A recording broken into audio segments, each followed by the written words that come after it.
What is up, YouTube? Back for another quick video on the S650. Today we're installing our first performance mod, a new UPR oil catch can. All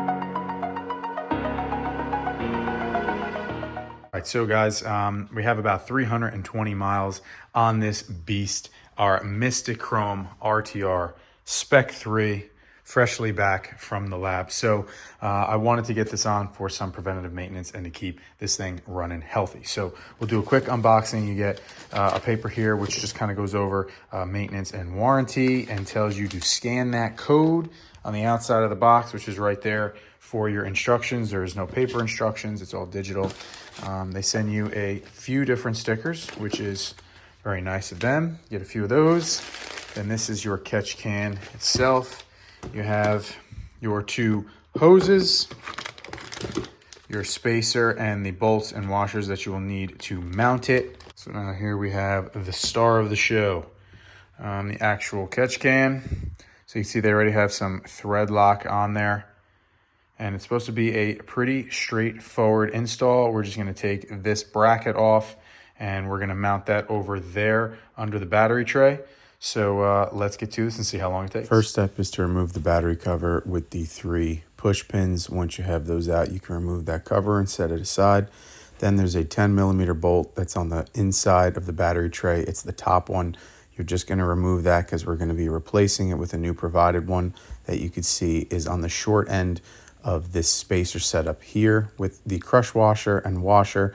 So you're going to take that and reinstall it back into that same hole in the battery tray.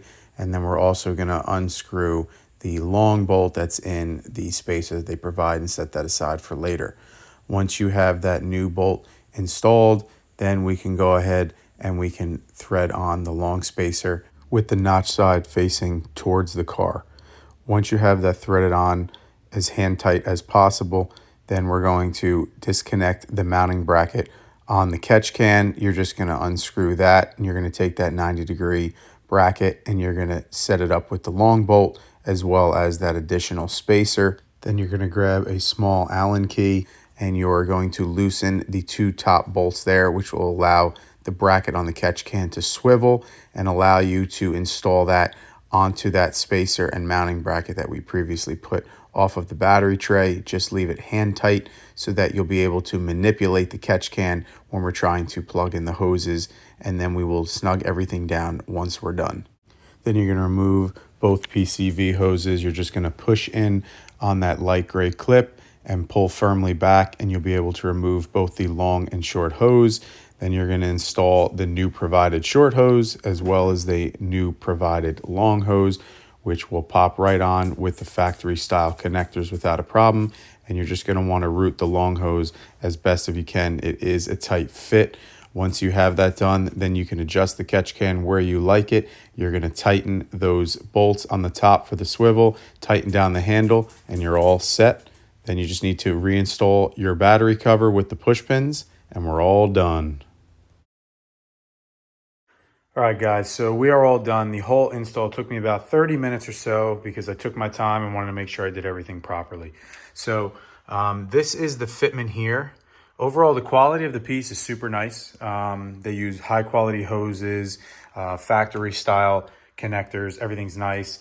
It's all anodized aluminum. It's a really nice piece, good screening and baffling in there. The fitting is very tight. So you can see here, it basically kind of rests on your fuse box panel. It is on the supercharger coolant lines here for anyone with the Whipple. So I looked up pictures and on the instructions, that is how it is supposed to be. So these are all the adjustments here, but there really isn't much room. So you can see it is very tight. I got it off of the fitting here by kind of changing the angle on this a little bit. So it's not hitting right here, but it does put a little bit of pressure on your hose here onto these, but it's not terrible. You can see they still can move and it's not actually collapsing them or anything, but it is definitely a tight fit. So if you're installing this and you think you're doing something wrong, you really aren't. So just make sure that all of these are clipped in nice and then leave all this loose.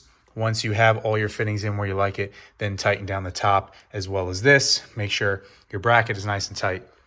And that's it. So like I said, soup to nuts whole thing, about 30 minutes. So hopefully this helps anyone who is interested in this product. I couldn't really find too many videos out there, especially for the Whipple Supercharged S650s. So thanks for watching. Be sure to check out my other videos on this Mystichrome RTR beast, and stay tuned. We have a lot more content coming. All right, we started her up.